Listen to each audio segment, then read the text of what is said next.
citar um caso que não vivenciei enquanto advogado, mas que vivenciei enquanto escrevente técnico lá do Tribunal de Justiça de São Paulo, né, que muito me orgulha, eu fui escrevente técnico do Tribunal de Justiça de São Paulo na época de faculdade, né, ali concursado para isso.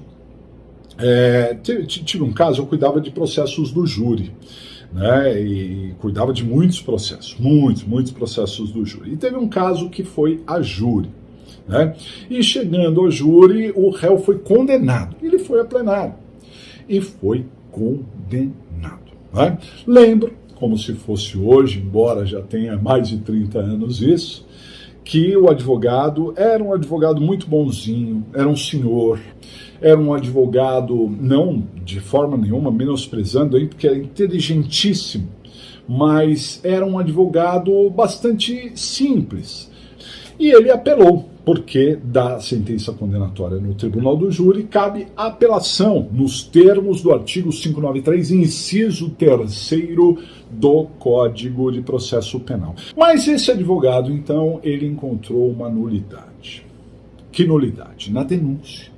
Na denúncia, no ponto inicial, no ponto de partida, né, do processo. Né? O processo penal, ele se inicia, ora, por uma denúncia, se a ação for pública, ora, por uma queixa, se a ação for privada.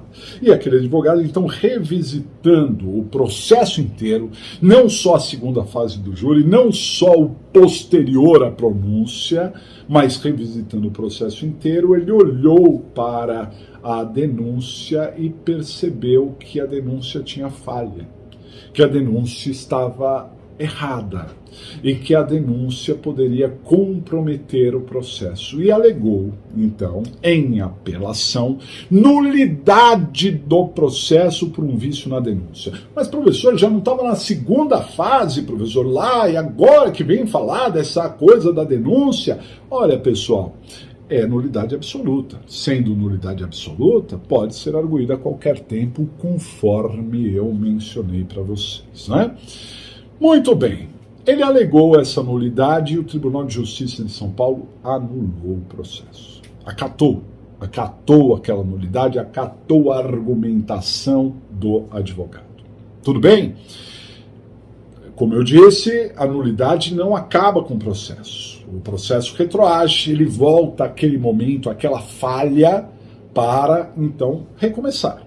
Como nós estamos falando de júri, e assuntos, assim, muito graves, e, portanto, com penas altas, e por ter penas altas, logicamente, temos ali a questão da prescrição alta também, né? Temos a prescrição alta, então não prescreveu esse caso. E o processo recomeçou na primeira fase.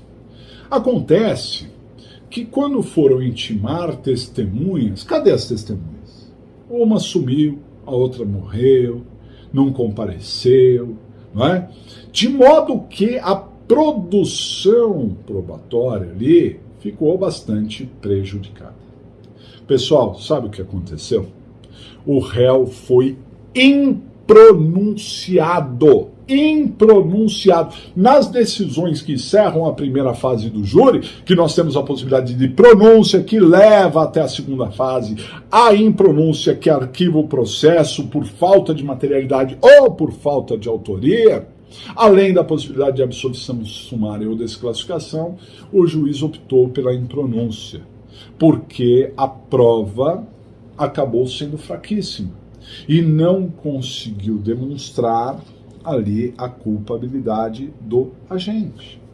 Pessoal, mas peraí, professor, o réu já tinha sido, né, no primeiro processo, vamos dizer, ele já tinha sido pronunciado e ele já tinha sido condenado. Tinha provas, professor?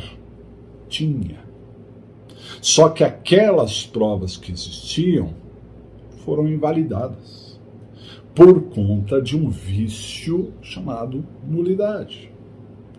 Então, esse juiz, ao qual eu me lembro muito bem como um dos juízes né? Trabalhava ali comigo, eu trabalhava com ele, como um dos melhores juízes que eu trabalhei, Dr. Edson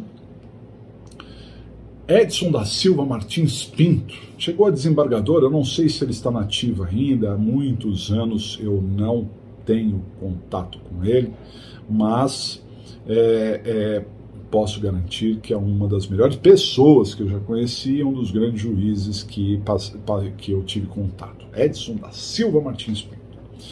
Muito bem. O Dr. Edson, ele não se baseou naquilo que ele tinha de informações anteriores. Por quê? Porque aquilo que ele tinha de informações anteriores já não valiam mais. Teve que ser anulado o processo. E aí ele tinha que se basear não na lembrança do que tinha ocorrido, o réu tinha sido pronunciado, ele tinha sido levado a julgamento e condenado, não. Ele tinha que se basear na prova efetiva que foi feita ali. E impronunciou o réu. Analisando friamente aquela prova, ele viu que ela foi fraca e a prova incumbe a quem alega. Se o Ministério Público está alegando de que o réu ele é culpado, que ele praticou um crime, o Ministério Público tem que comprovar isso de acordo com a regra do artigo 156 do CPP. E não fez isso. Então gerou a impronúncia. Olha a importância da nulidade.